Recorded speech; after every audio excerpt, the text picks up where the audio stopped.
So today is July 22nd, 2013, about 10 a.m., and I'm sitting with Beth Gilchrist. Correct? Correct. Okay. Yes. So if you could just start with your family origin here in Craig and whatnot. Okay. Both my grandparents came from, one set of grandparents came from Scotland, the Robertson side, and they immigrated to America in about 1886. They originally settled for a while in Pennsylvania, then they moved to the Meeker area, and then they came on to Craig.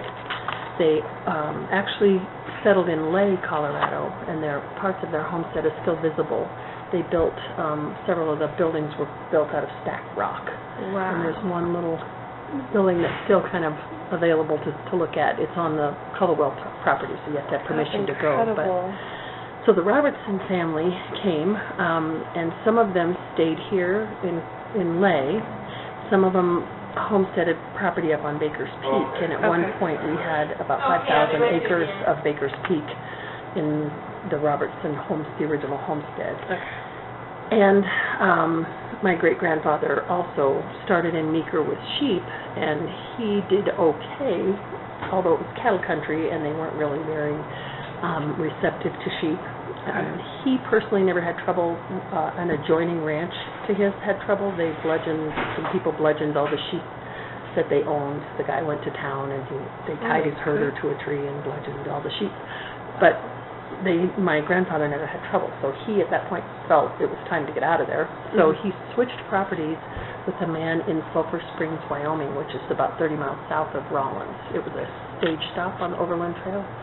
And so they switched properties, and so he went there, and it was really desolate land, and I don't know how they survived, because there was really not. It was mostly sagebrush, and there's been books written about it by some of my great aunts, so that's a whole other story. But then on the Roberts, would be my grandfather, or then my grandmother was an Emerson. They came from Ireland, and I'm not sure at what point they immigrated. But my grandmother was Alice Emerson, and they lived in Lay. So they had. So I guess the Robertsons didn't get to Lay until they married Emerson, until my grandfather married my grandmother. And I'm guessing that my parents met. I finally figured this out. I've been doing some research, and then my grandmother's brother, so my great uncle, married on my mother's side my great uncle's sister. So his name was Vaughn, and his sister was Luella Vaughn, and she married John Emerson. So I'm guessing through the Vaughns, when Luella Vaughn and John Emerson got married, that connected the two families. And when my mother, who was from Illinois, came out to visit Chloe and Minford Vaughn, through the Emerson is how my dad met her. So, and they married in 1949 in Rifle, but they came and then they lived in Lay as well. And I think they stayed out in Lay until my oldest two brothers were born there, one in 1951 and 52. And they also lived there with my sister. She was born in 54. And after that, they moved to Craig. And my brother, Monty, and I were born here in Craig. They bought a house on Rose Street, at 575 Rose Street, from the Shorts. And so we lived there until my mother died of cancer in 1966. And then my father remarried and had that house torn down and had another larger house built for the five of us kids and my stepmother and her three kids. So that was quite an adventure, yes.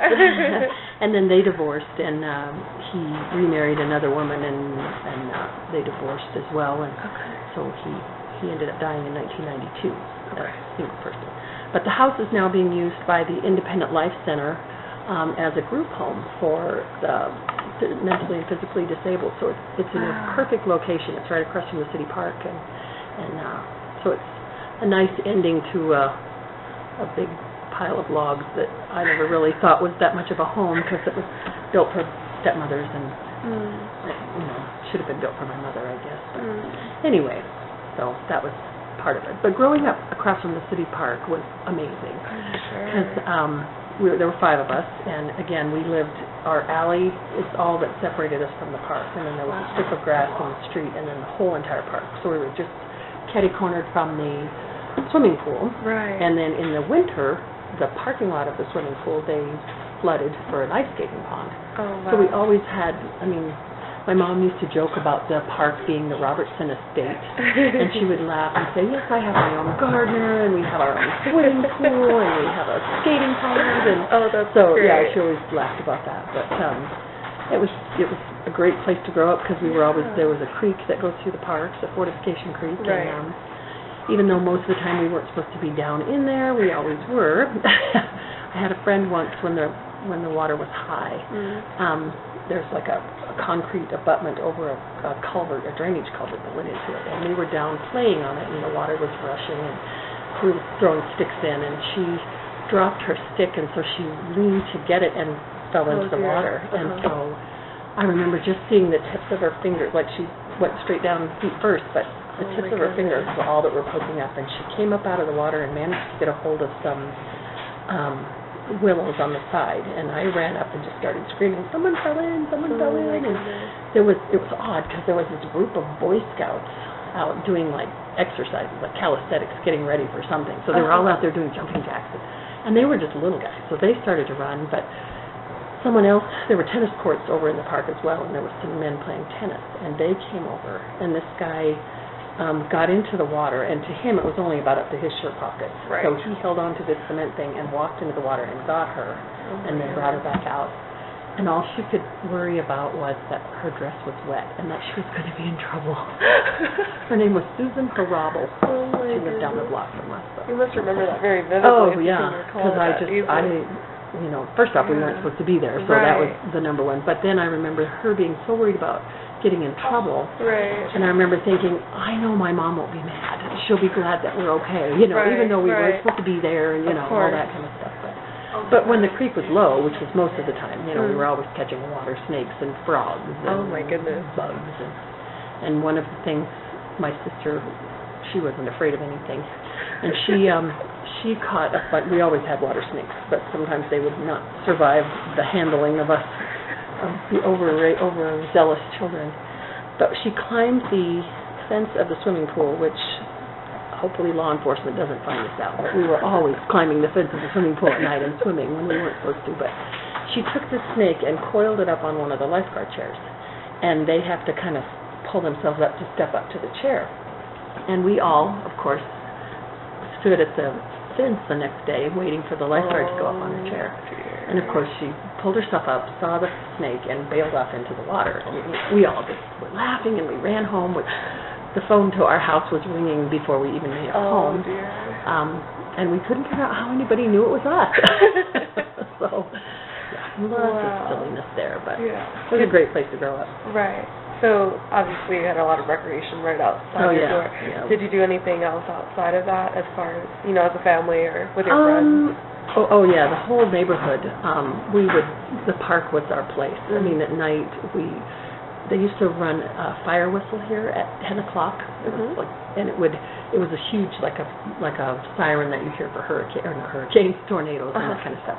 And it would start real slow, and it would wind way up to the top of the siren, and then wind back down. So the sound from start to finish was, minutes. And our rule was that from the minute we heard it start, we had to be home by the time it stopped. So that's as far away as we could be, unless you could run really fast. But we used to, all the neighborhood kids would play. We'd play hide and seek over in the park, and then they also used to allow camping. And a couple of my brothers and some neighbor kids got in some trouble helping themselves to people's coolers from the campsite and stuff. So I don't remember who got caught first or what happened. I do remember that my brothers got caught on the eve of my brother's 16th birthday. 16th or 13th birthday. And he came out, and my mom said the next morning, because apparently it happened in the night, and the police came to our house. We slept, my sister and I slept through this, but the boys got in trouble. So they came to our house, and my mother the next morning said to my brother, "I will congratulate you on being 13, but it's not going to be a happy birthday." Oh, And dear. he did yard work all day, and he got in a lot of trouble with that. Oh, dear. But as far as that, I mean, I remember Vicki and Randy Skank, which were people who lived down the block. Okay. The two of them and my sister and I would have, we would make dandelion chains to see who could make the longest one, and we would start it at the end of the block and then just work our way all the way Oh, my to the goodness. So, So you made your own fun. yeah, really. Yeah. We were only allowed, I think we got a TV finally when I don't remember when we got a TV. I just remember watching Bonanza and Disney. We were about the only two shows we were allowed to watch. And it just wasn't a big deal having a television because we were always outside. Right. So. How neat. Yeah, how was neat.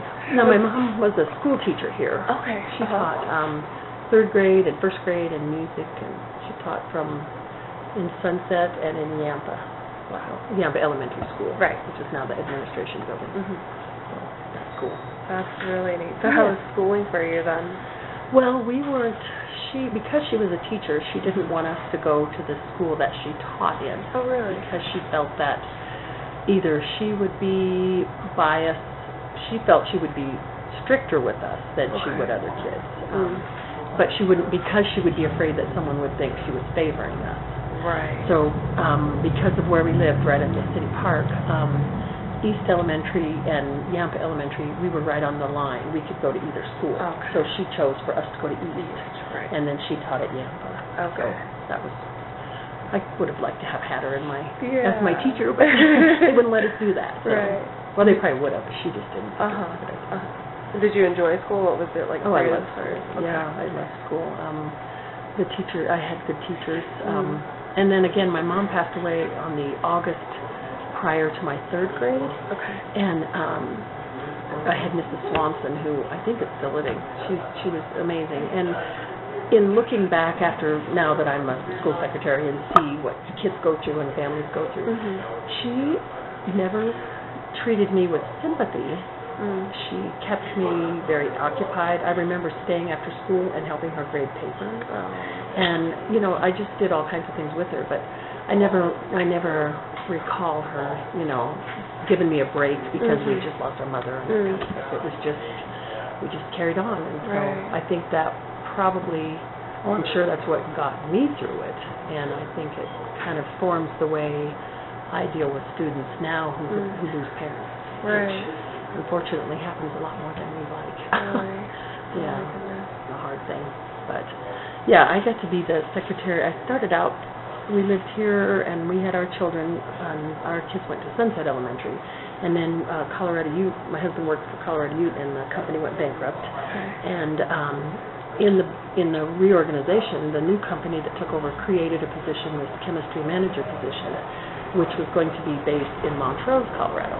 So we were asked to move. Okay. And we didn't really want to move, but we thought, well, as long as we're a family, we can do that. So we went ahead and moved to Montrose, and then they consolidated their headquarters, the old Colorado Ute headquarters, to the new company, Tri-State, in Thornton.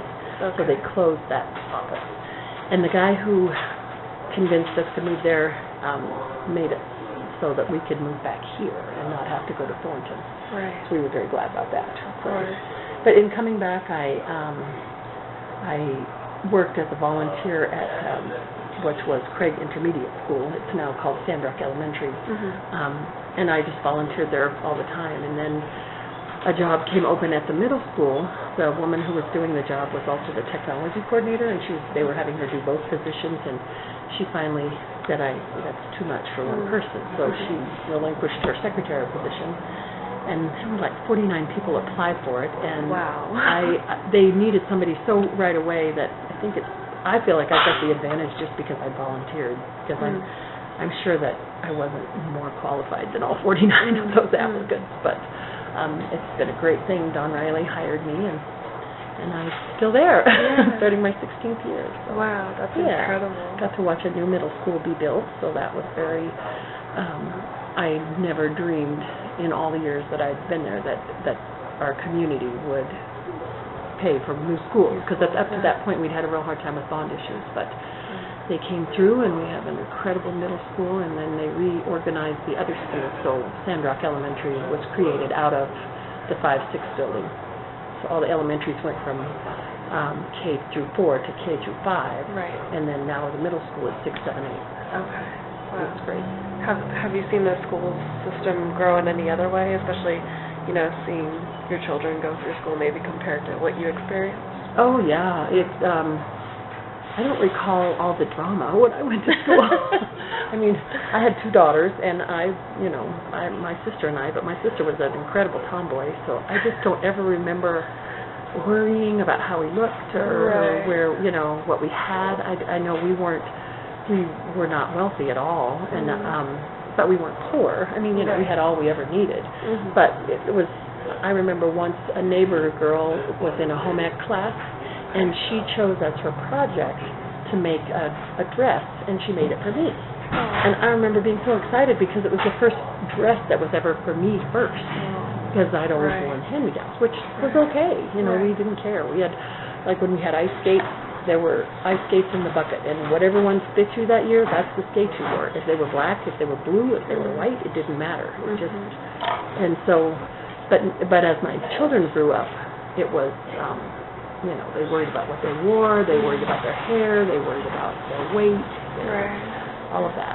Yeah. So that was hard for me as a mother because I'm like, what the heck? Who cares? Exactly. I didn't have to mess with that when I was a kid. So, yeah. Okay. And I think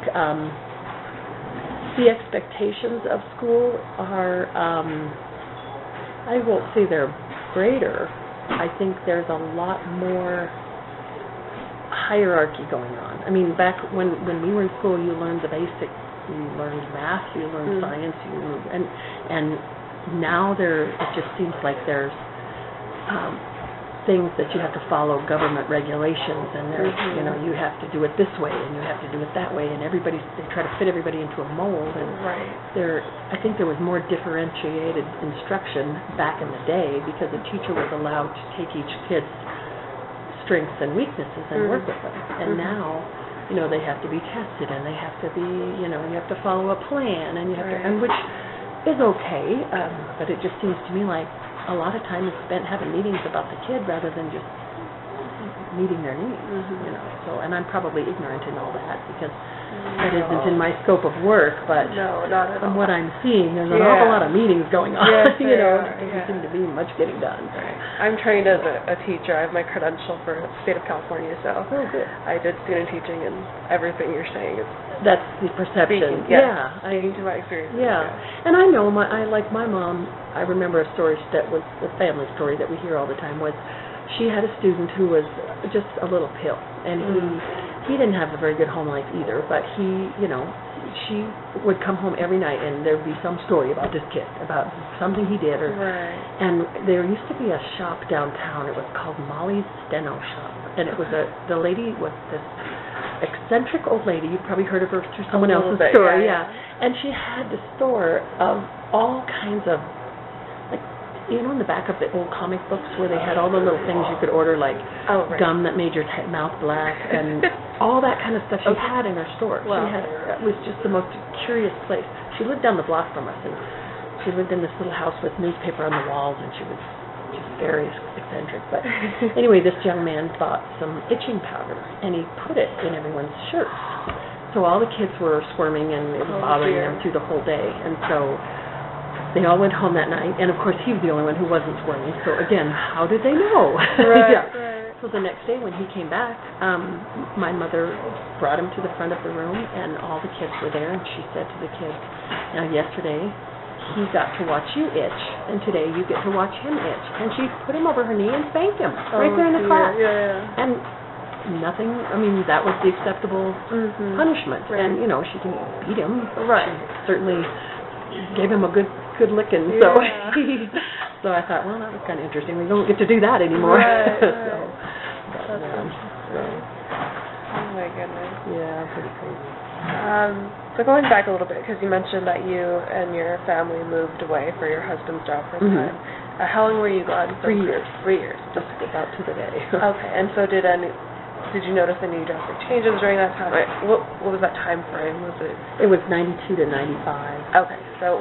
Well, and when I was going through high school, that was about when the power plant was being built, Okay. and it was just starting. I was kind of oblivious to it because I was, a high school kid and it didn't affect our family much because,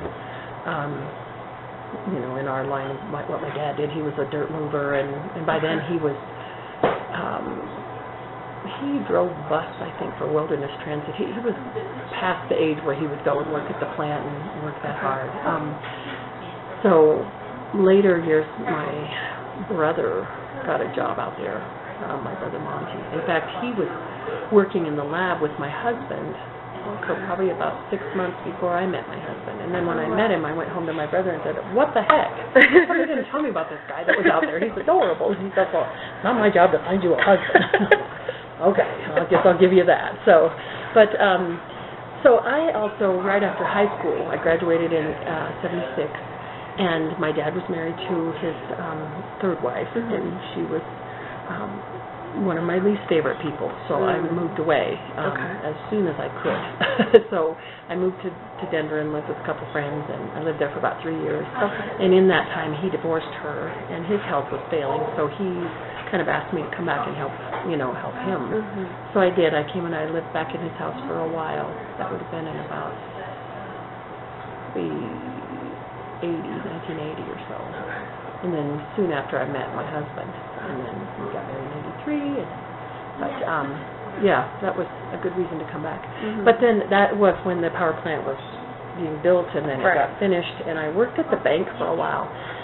For quite a while, and one of the things I was in the drive-up, and the people that the payroll days were crazy. I mean, we would have thousands of dollars in our drawer that you're only supposed to have like $10,000, but we would be going through that in minutes because these truckloads of guys would come in, and there'd be 6 guys in a car, and they'd send you them 6 payroll checks and 6 driver's licenses, and they would all be for like $789.43 or something like that. So you'd have these 6 huge checks, and then you'd be out of money already. So they just let us stock. I mean, you just kept more money on hand, which is not good. You're not supposed to have a lot of money on hand, but you couldn't keep up with it. These guys would come just car after car after car on paydays, and it was just huge. I mean, they're the workers that, the influx of workers that came to work. And I think one of the things I noticed of that is a lot of these young men came, and all of a sudden they were making huge amounts of money. These checks were coming every week.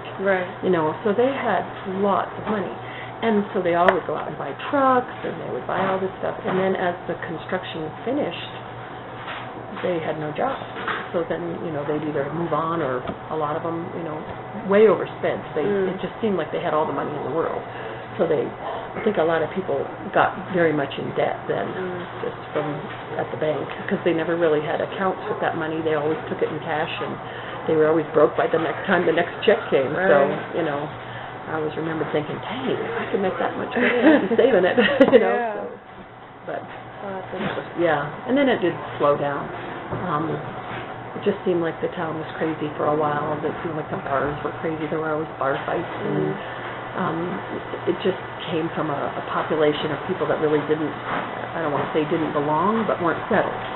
So they knew they weren't going to be here forever, and they were just here until this job finished, and they were going to move on. So they weren't invested in Craig like that. Correct, So I think a lot of things, it just seemed like that was in an age where we would go out a lot, and we'd like to dance and stuff like that. So we'd go out, and there was always, you'd go to one place and be like, oh my gosh, everybody's crazy, there's fights going on here, let's go to this bar. Oh, they're fighting here too, oh my gosh, so, and now you go to a bar and nobody ever fights. I mean, maybe they do, I haven't been to a bar for a while, or not for that, so, I don't know. So is that the time period then that you saw the most change? Yeah, probably in the late 70s, early 80s, that was when I was here, and then we had children, and so we pretty much settled into that routine, and but things were settling down then, too. I don't remember exactly when it was finished. Then they started a new unit, and that gave us more of a boom again. But, they did do a lot. It didn't seem like the community pursued a lot of the money. They must have, because I'm sure the community made huge amounts of taxes off of the power plant. So that would have been a lot of the upgrades to the community came from that. things. I don't know for sure. Have you seen the downtown area change in Craig? Yeah, it used to be, when I was a little girl, every storefront was something, and there were actually more storefronts, but there'd been a fire where the Alice Pleasant Park is. There was a fire, and I think 3 or 4 stores were burned.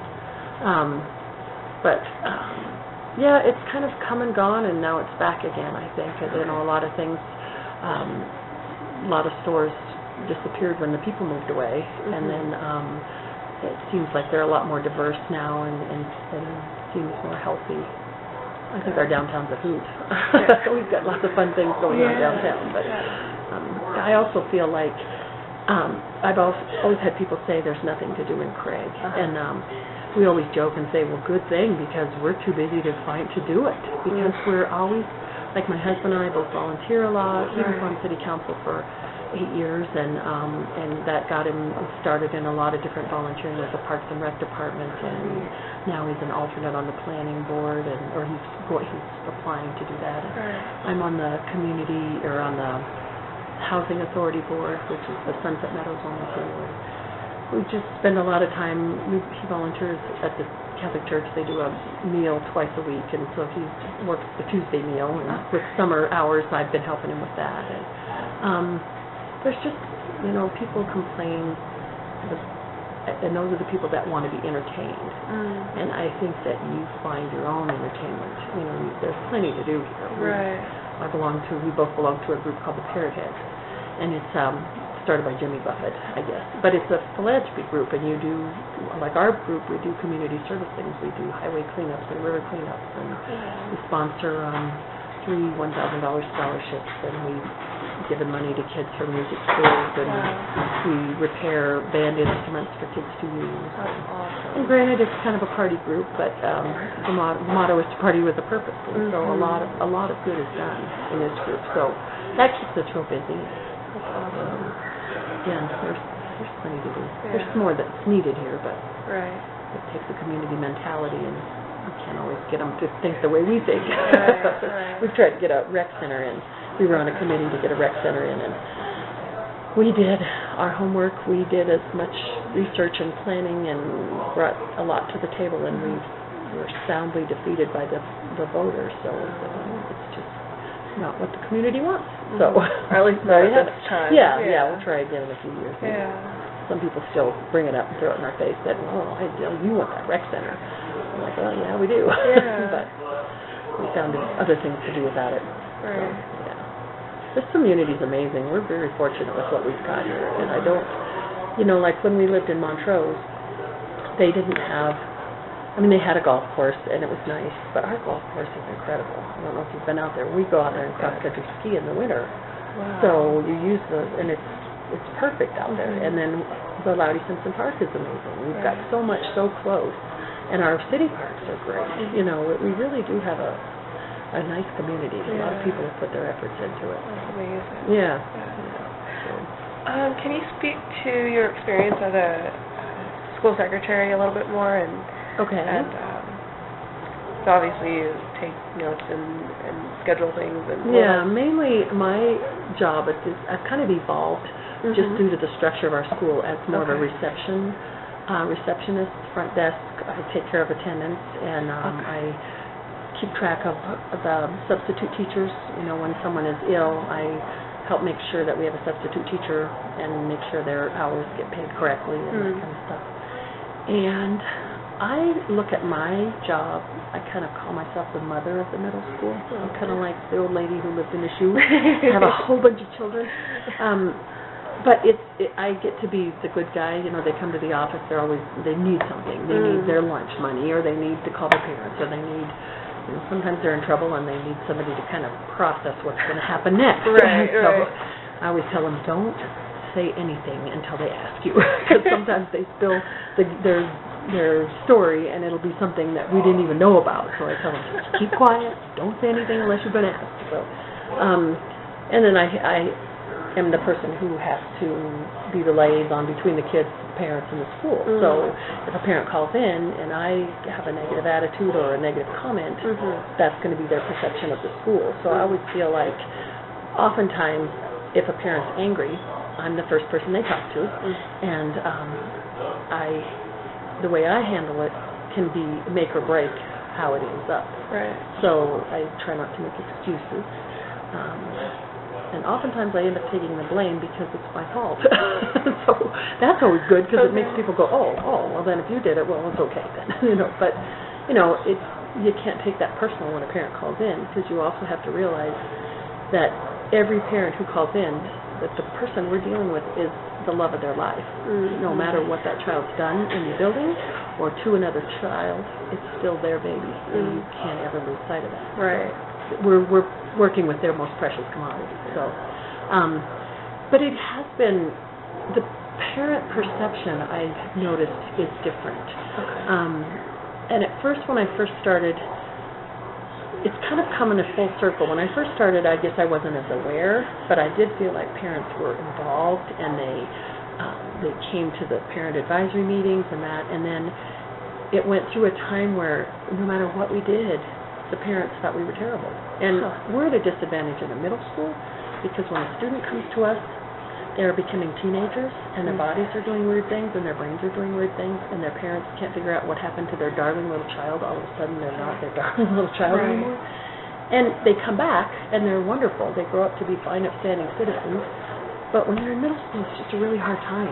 So I used to take it personal when parents would get cranky at us, because I thought, well, we didn't do it. It's just the way they are. But I've seen parents, at least in this community, are starting to become involved again, and they're starting to embrace what the school has to offer more than, for a while, the school could do no right. It just seemed like everything we did was, and maybe that's where the mentality changed when they decided to vote in the bond issues and to become more involved in it.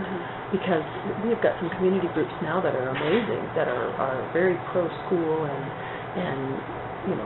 supportive of us, not trying to undermine it. Right. So I have seen a lot of that come. To me, it's more refreshing to see that, because education doesn't start the minute they hit the school. It starts the minute they're born. Discipline is not something you should have to do if you've educated the child all along. Right. Now that sounds really good on paper. It's a lot harder to do than it sounds, but there is a lot to that. You can tell a child that, we always joke about a child who comes to you if they bump their head. If the parent was the type of parent that said, watch where you're going, because you're going to run into the table. Or the parent that says, oh, that bad table was in your brain, let's spank that table. So when the kids are made accountable for themselves, it's a much better product at the end. Right. And I feel like the community has come more toward that, towards making, and we do want to be better. Everybody wants their kids to be better and exceed, and so that's a good thing. I don't know if more parents are waiting to have kids or what, but that's great. That's a good thing. No, that really, speaking to the choir. You've been there. Yeah, my daughter's a teacher as well. Oh, really? Yeah, and my other one is getting her master's to be a special ed teacher. Oh, that's awesome. From birth to 5, so that's exciting. In fact, one day I was at Yampa Elementary, and my mom taught there for I think her last school year ended in 63, 64. Okay. So she taught there. Well, I went one day, and my youngest daughter was working at the preschool there, and my oldest daughter was here on her spring break from her school, so she came and was helping teach. And as I went in, I was in there taking a class, and I thought, oh, my 2 daughters are teaching in the same school as my mother. How exciting! Incredible. Yeah, 40 years later, but still, that was all right. That was really pretty exciting. Awesome. Yeah, it was neat. So, oh my goodness. A good thing. Yeah. I know you talked about it a little bit earlier, but can you talk more about raising family? How has it been for you and your husband and that experience? We're pretty hands-on parents, so we did a lot of, his family was an outside family as well. So our kids, we did a lot of, our kids didn't know about cartoons until they were, I think, 5 and 7, because we went on a trip. They would come to us and say, could we turn on the TV? And we'd say, oh, no, on Saturday it's just news. So there's nothing on. You don't want to watch TV. So our routine on Saturday mornings was to get up and we'd make pancakes or waffles or something. We'd make a special breakfast because the rest of the week we didn't cook. So, but we went on a trip, and I called back. My sister was babysitting, and I called back to say hello to the kids, and my oldest daughter said, "Mom, you'll never guess what? They changed the news, and now there's cartoons on." And we're like, "Oh, we forgot to tell Aunt B not to let them watch TV." Oh, funny. So that was kind of like a real panic moment for us. We were like, "Crud, now what do we do? You know, we don't want to have to mess with that." So, but we did a lot with them. I spent a lot of time at school. When we moved to Montrose, Emily was just starting kindergarten, and Chloe was going into second grade. Okay. And we got there, and oddly enough, the day we were to leave, my dad passed away. Oh. So, and he had some property in Montrose that had belonged to his aunt, and she died like 25 years before that, and he'd never done anything. There was a woman who lived there. He said, "Give me $50 a month, and you can live here and just fix anything that needs fixed, because I'm not going to do it for $50 a month." You know? So she'd been living there all that time. Well, then he passed away, and now we were having to deal with his property, and so it kind of worked out well because we got it all settled, and then we moved back. So I got to deal with it while I was there. But because of all that, I didn't have a daytime job, so I just went to the school early on and just said, I will just do whatever you want. So I pretty much was at school all the time there. For the whole 3 years, I volunteered there every day, whatever they needed. And until I've been there like 2.5 years, and the secretary there broke her ankle. Oh, no. So they asked me to sub. Right. Well, I had to go get my fingerprints done. I had to get a background check. And I thought, I've been volunteering for 2.5 years with these kids, one-on-one. Nobody ever cared until they wanted to pay me. So, but I think because of that, the kids got used to me being at school, and it was okay for Mom to be at school. Right. Although when I started at the middle school, my oldest was in 8th grade, and she was not a bit happy about me being in her school when she was in 8th grade. So not a good thing. But she got over it. But so I think we just did a lot of things. We were always, for an afternoon, if we didn't have anything to do, we'd go to the river and throw rocks in the river. That's things I did when I was a kid, and that was cool. So we were out a lot. My husband was a skier, so he taught them both to ski. When we lived in Montrose, he took them to Telluride and started them skiing there. Oh, cool. And then that was not my passion, so they would ski, and they would call me when they were done, and I would get the swimming gear and take it to Ouray, and we'd swim at the hot springs. And then when they started in Steamboat, I'd meet them at the pool there. So did a lot of that. But I don't know, they were real easy. They both loved school, so it made it easy. I don't know, looking back, there were times where I thought I'd never make it to end. I mean, I didn't think I could be a very good parent, but they turned out okay. So it must have been all right. Yeah. So, yeah. And Craig was conducive to you raising that family. I would not have. In fact, when they were going to move us to Thornton, we seriously discussed the fact that Tom would not work at Tri-State. Because there was no way we wanted to live in the city. Yeah. He grew up in the city, and he grew at a time when it was, he lived at like Colfax and Monaco, and he would ride his bike to downtown to the DAC for less swimming lessons and stuff. So it was nothing at all for them to maneuver downtown and be out. But it had changed a lot since he was a boy, and we just didn't want the city. We wanted to be out here. Yeah. Luckily, the guy that talked us into moving there let him talk somebody into let us moving here. Yeah. So that was a good thing. That's really but yeah, it was easy. We didn't have it. We had great neighbors, so that was fun. I worked for an attorney, and I only had to work like 2 days a week, so we had good daycare people.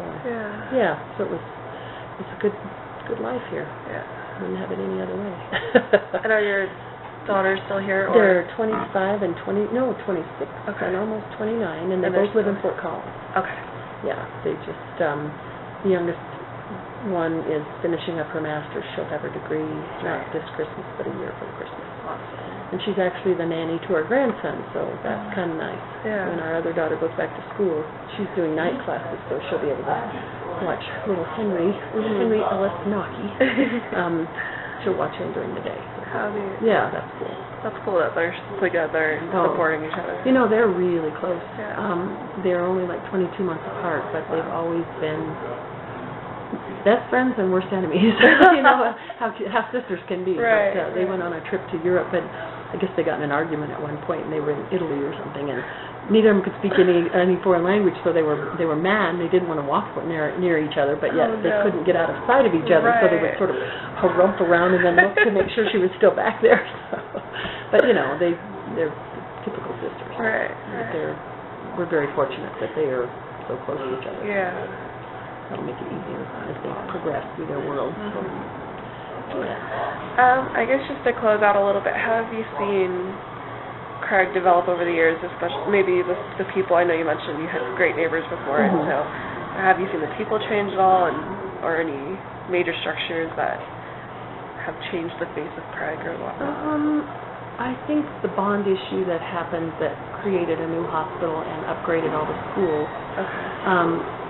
and that's pretty recent, that to me showed a change in a whole shift in the attitude toward promoting the town. For the longest time I felt, because we had attempted bond issues before and they were struck down, and it was just almost like, if it doesn't benefit me personally, then it's not going to happen. That was the feel that I got out of the community. And I feel that it's evolved more to we're all in this boat together, and we're only as good as our weakest link, so let's bring our weakest link up. And I think by promoting the schools, that tells me that our community is very healthy, because if you don't educate, you're not going anywhere. So, and lots of our kids here go on to college and come back here and be teachers. So that's a good thing. That builds your community and brings families back in. And so I think that I feel that the community has embraced the community again. And I'm excited about that, because it can only get better.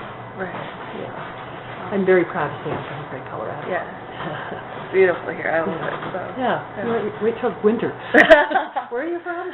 California. Long Beach, California. A little bit of snow, a little bit of cold. I've heard. We're a lot of down. I'm sure. Oh my goodness. But that's pretty too. I mean, you know, if I were ever to leave, it would be because it's cold.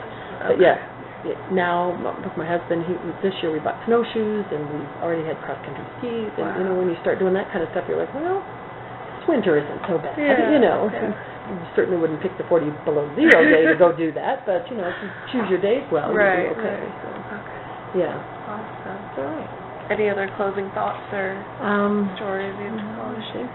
I'll think of them when I leave. Thank you so Thank much. You. That was all three of them. Have you